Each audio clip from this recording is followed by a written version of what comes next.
Our deepest fear is not that we are inadequate. Our deepest fear is that we are powerful beyond measure. It is our light, not our darkness, that most frightens us. We ask ourselves, who am I to be brilliant, gorgeous, talented, fabulous? Actually, who are you not to be? You are a child of God. You playing small does not serve the world. There's nothing enlightening about shrinking so that other people won't feel insecure around you. We are all meant to shine as children do. We are born to make manifest the glory of God that is within us. It's not just in some of us, it's in everyone. And as we let our own light shine, we unconsciously give other people permission to do the same. As we are liberated from our own fear, our presence automatically liberates others.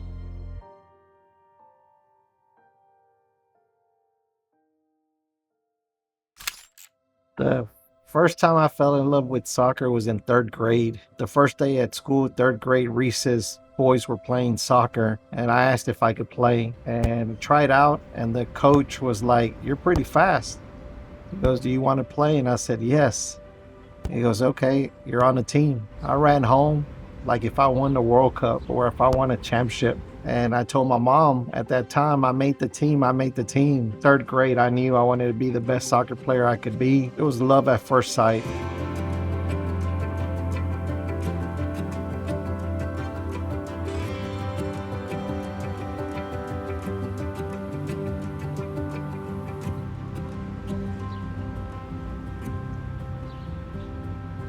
Soccer really has shaped who I am. It's changed the trajectory of my life completely. Back in the 80s, growing up in Oak Cliff was a lot of gangs, and I was getting into a lot of trouble. I didn't have the guidance. My parents worked 2 jobs, and raising 6 kids in Oak Cliff wasn't easy. I still remember in 7th grade, I ran away from home, and I went to my friend's house, and my 7th grade pre-algebra teacher, she got me out of the house, and she told me, she was like, "If you don't come with me, you're going to end up dead or in jail." This is the house that I ran away. It was just down the street from my mom's house. And this is where my 7th grade pre-algebra teacher knocked on the door, and she basically said, "I know he's in here."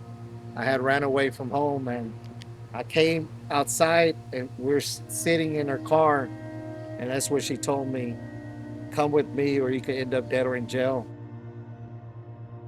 And I went with her. So my legal guardian legally adopted me, and she took me under her wing and paid the select club dues. The Lord put her in my life to get me out of trouble. But one day I came to a crossroads.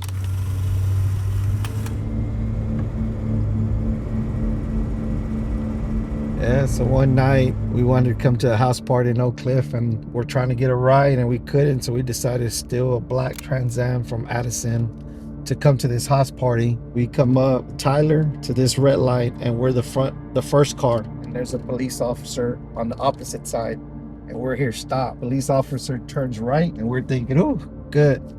He makes a U-turn, and then he pulls up right here beside us, and I'm in the back seat, passenger side, and he tells Courtney, "Roll down your window."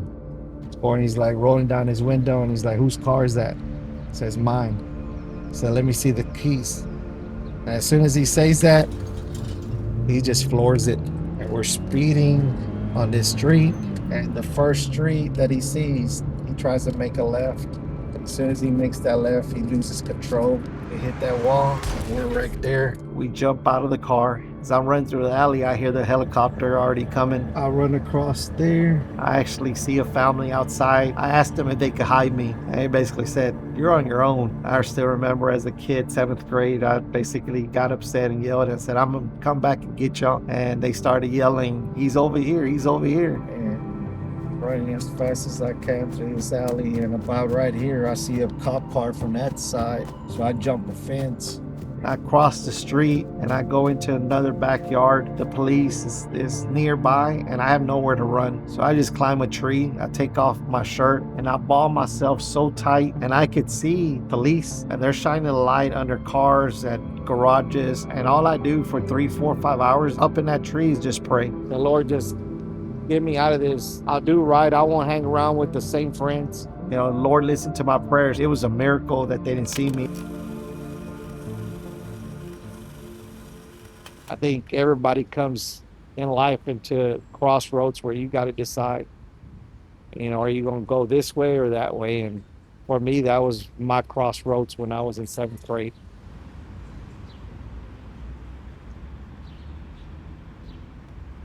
I lived on the other side behind Sunset. And so every day I was like, I'm going to do 10 laps around Sunset. But every time I would run, I had to run up these stairs, and I would run up, and one would be once, up and down would be 2, 10 times, and then I would take another lap. So every workout was 100 going up and down the stairs, and it was more inspired by Rocky. Seeing him go up and down the stairs. I always challenge myself, always try to go an extra mile. I put ankle weights around me. So I would get home, and middle of the night, I would get cramps, and my mom would wake up. She's like, stop running so much. And that's what I just told her. I was like, Mom, soccer is the air I breathe.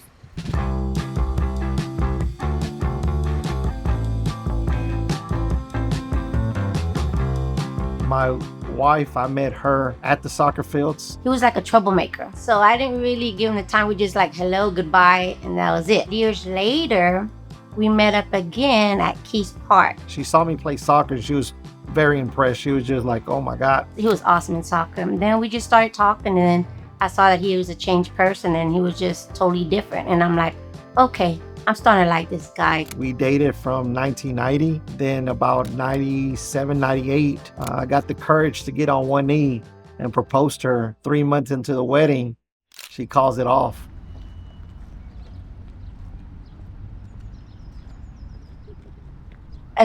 I wasn't ready. So we didn't speak to each other for close to a year. A year later, it was my birthday. She calls me to wish me happy birthday. And then she starts calling me and asking me if we want to go to lunch or dinner. And at that time, I was actually upset with her because I was like, you know, how can you ask me to go out to dinner like nothing happened? I'm over you. A year's gone by, and you know, I didn't want to go hang out with her. So one day she knew I got off at 5 o'clock. So she calls me and she's like, are you going home? I was like, yes. She goes, are you there yet? It's like, no, I'm not there yet. And she's like, well, let's just stay on the phone. We just stayed on the phone. As I'm talking to her, I'm walking up my porch and then about to open the door. And as I open the door, I see probably about 50 helium blue balloons with white letters that say, will you marry me? But I immediately say yes. We hug, and then her parents came over to our house, I guess to ask for my hand in marriage this time. So then we married in 99, and my wife's a Christian. I wasn't. When one's a believer and one's a non-believer, it's always going to divide the household. We struggled. Marriage is tough. From 99 to 2005, we must have talked about getting divorced hundreds of times. At the very beginning, it was real hard between Juan and I. You know, it's hard when two people come together and, you know, when you're starting a new life together. We had struggles like any marriage does, all marriages, but I love that we both fought for each other.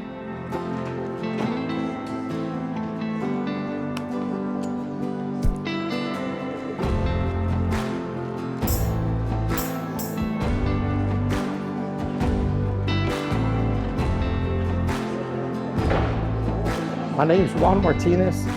I'm the President, Executive Director of the Feeder Kick Soccer Club. Today, I want to share just the impact that God has had in my life, and I know He could have the same impact in your life.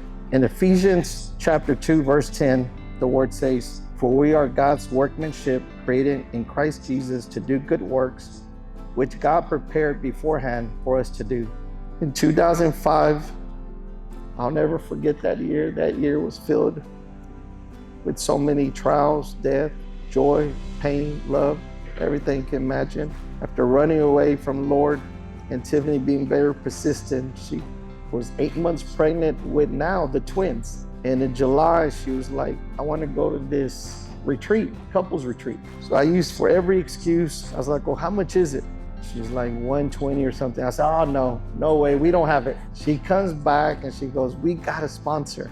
Like, you don't have an excuse anymore. So decided to go drive to 3 días. And we had fellowship Thursday night. And then they start dismissing everybody. She gets up and she's telling me bye. I was like, wait a minute. This is a couple's. She's like, I go next week. The husband come this week. I was furious. But the next day, the first topic that we talked about was grace. I had no idea what grace was. And that topic just hit me like a ton of bricks. Grace is an unmerited favor from God because he loves us. It's a gift. And so after many, many topics that we talked about, a gentleman next to me is like, you accepted Jesus into your heart? It's like, no. It's like, man, you're playing with your salvation, with eternal life. I was like, well, I don't want to be a hypocrite. I was facing fears of being fake. He goes, what does that mean? He was like, I don't want to be somebody's like, I'm a Christian, next thing you know, I'm of this world, doing everything, sinning. He goes, you have it wrong. He says, if you're waiting to get right and then accept Jesus, that's never gonna happen. So if you could get right on your own, why would you need Jesus? Say first accept him and he's going to change you. So on the last night that I was there, we had dinner and something happened. I had a feeling and I get up and I finally surrendered. Finally surrendered. Everybody's clapping, cheering. At night, Lord was saying to me, I loved you so much. Like John 3:16 says, for God so loved the world. Replace world with your name. For God so loved the world, Juan, that I sent you loving parents that were strict to care for you. That's why I sent you a legal guardian, a second mom. That's why I sent you a Christian wife. That's why I sent you the love of soccer to keep you away from trouble. It wasn't for you to be a professional soccer player. That night, I basically prayed this. I said, Lord, use me. Use my talents and gifts to honor you. That night is when I decided that soccer was going to be my ministry. And the Kicks ministry began.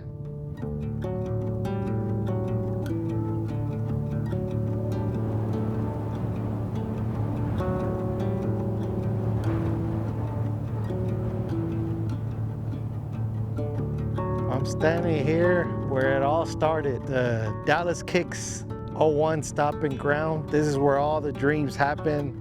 This is where my life completely changed. But how we got here, that's a story in itself. The most challenging time that I had was really after I graduated from high school in 1992. Prior to that, I was playing select soccer and we were winning state cups and I was having a lot of success. But in 92, there was no professional league in the United States and my dream of becoming professional soccer didn't happen. I felt like a failure. Every time I went to a grocery store or a house party, somebody was always telling me, what happened? I really thought you were gonna make it. You know, you loved the sport. You were so good. That time, I hated the sport. You know, I felt like a failure. I was depressed. Didn't want anything to do with the soccer ball. In 2005, I accepted the Lord. I cried like a baby that night. And I realized that the Lord had placed soccer in my life, not to become a professional soccer player, but to use soccer to impact my kids and kids that need the help, the guidance. Started coaching my daughter and my niece, and I felt more alive, and I was so competitive. So we trained and we had summer camps here in our backyard. So we were like a summer day program, and parents would drop them off at 7 o'clock in the morning and wouldn't pick them up till like 5 o'clock in the afternoon. And I think that's what really made me fall in love, is just the relationships that you build with parents. Players really became like my other daughters. And today we have 2,000 kids in our soccer club.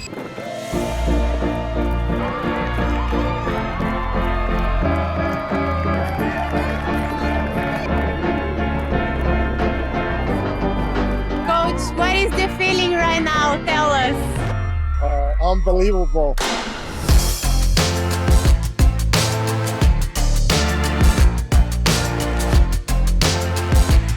This environment is unreal. So proud of the girls, the nerves, but it's unbelievable. Super proud of the hard work, the preparation for a tournament like this. I couldn't be more happier. And the feeling to get this trophy home now, tell us. To me, I always say it's like don't chase the trophies, chase development. But like everybody, we want to win as much as everybody. If you don't have that competitiveness, so taking it back home, it's unreal. This is our first time, so hopefully we get to experience this many more times. This is Iber Cup spirit, guys. Congratulations, coach. Thank you so much.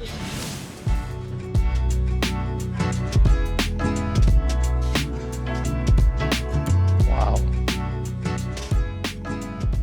It's been a week since they started working on here. It looks amazing. I remember when this was just an idea that we walk in here. This is gonna be the DKSC Capelli store. We're gonna have a couple of mannequins in the entry. This whole wall is gonna be filled with socks, soccer balls, and Capelli shoes. You know, when I first started coaching, it was just to coach my daughter and my niece, and just to provide a good environment to help them develop. I really never anticipated starting a club. And so I definitely never anticipated having our own store. So we painted this logo, I believe it was in 2022. And we just wanted a graffiti show kind of culture. And our vision at a club is bad top, which means building a different type of player. We strive for our players to be different, to be creative on the ball, confident on the ball, high soccer IQ players. Grit is not just hard work. You have to have passion for that work. If you don't have passion for that work, eventually you're not gonna have the discipline to do those things. You have to love what you're doing. You have to be resilient, and you're gonna have more doubters telling you you're not gonna make it, but you have to persevere. I try to teach every kid that I coach, you have to have grit if you wanna have your goals become a reality.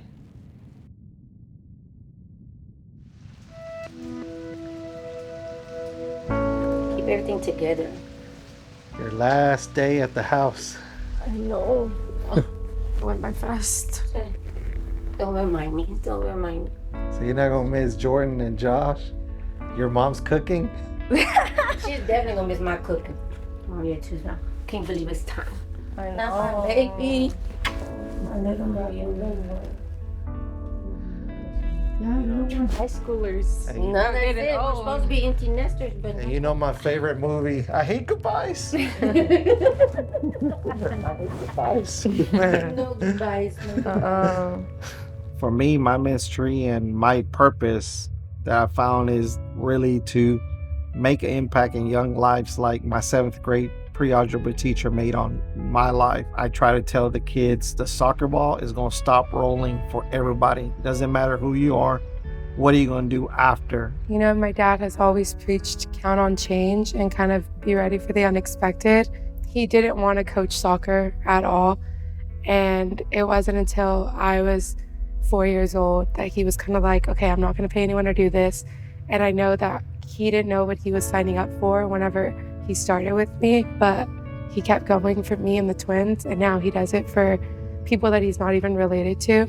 And I think that he doesn't realize the impact that he makes on everyone that he comes across. He always gets the best out of you, even when you're at your lowest points. I feel like that's the one thing I really admired about my dad, is that he always had the right words to say. I feel like that just comes with a lot of experience, because during his childhood, he didn't really have a pleasant life. He never looked back. He always pushed forward and had that edge, that driving force that tells your mind to keep pushing no matter what.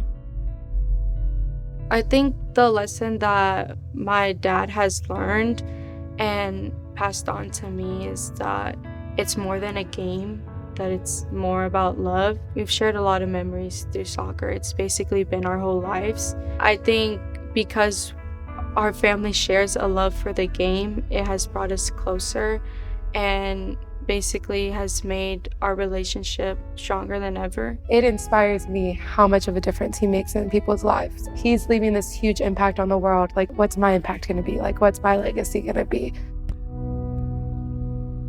Thank you, Dad, for always pushing me to become the best player and person, for your support. Thank you for your passion that you show. Thank you for everything you've done for us. What I want my dad to know is just how grateful and thankful I am for him. He has sacrificed so much for me, from traveling miles and miles to be with me. Mi aire, mi vida, mi aire, mi sangre, mi todo, mi Juan. I love my Juan. My favorite memory verse is Jeremiah 29:11.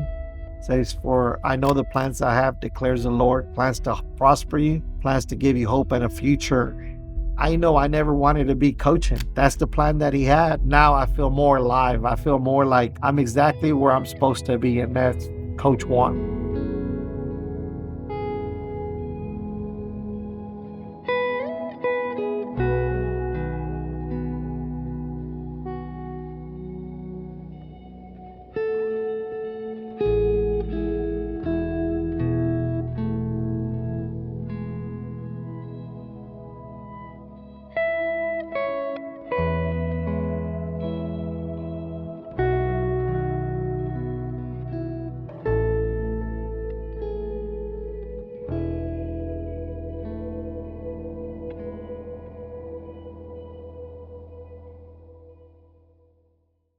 What you think? I'm over here in tears. That was so good. That was so good. What you think seeing for the first time? Man, blessed. Feel very lucky, very fortunate. The impact that people have had in my life is just to be able to share that. Again, people always say, it's like, I wish I was rich. I wish I had all this. But when you have love and when you have purpose, you don't need anything else. And it was beautiful. I was bawling the whole entire time, so I was like, wow, just I pinch myself how blessed of a life I have and have lived, thus far. And again, no matter what happens, I'll always give God the honor and glory. So I just feel very blessed, very happy. So thank you for doing this. Of course. Now your story is here to stay forever.